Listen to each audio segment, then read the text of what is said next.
Kalapati po guys, oh. So, yan.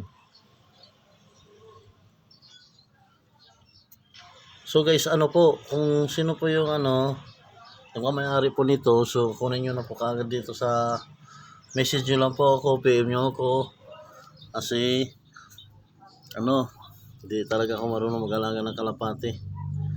So, puntahan nyo lang po dito sa PM nyo lang ako kung saan natin kasi itong kalapati na to meron siyang tag fighter na kalapati ito. So nakita ng kaibigan ko, binigay sa akin. Gusto nga niya paliparin to eh. Kaso lang di siya lumilipad. Iniisip ko baka galing pang Mindanao. So dumating siya ng Pasig. Dating ng Pasig, sa sobrang pagod naglakad na lang. Yan oh. Tapos kung kaninong kalapati to, PM nyo ako guys. PM nyo ako ito. Yan. So yung pinapakain mani. So guys, so di lang natin ipakita yung tag niya. May tiro siyang tag oh. Yan, may tag number siya oh. So yan oh. May tag number siya. Yan.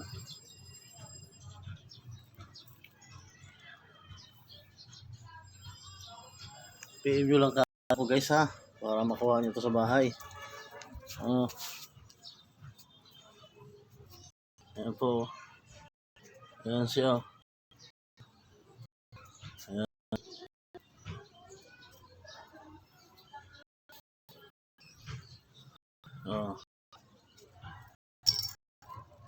Panglaban ng kalapati ito guys, panglaban.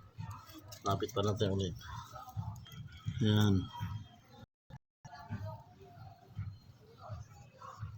Ayan siya. So yun lang guys ha. So, PM nyo kaagad ako guys, pakuhan nyo ito. Yan.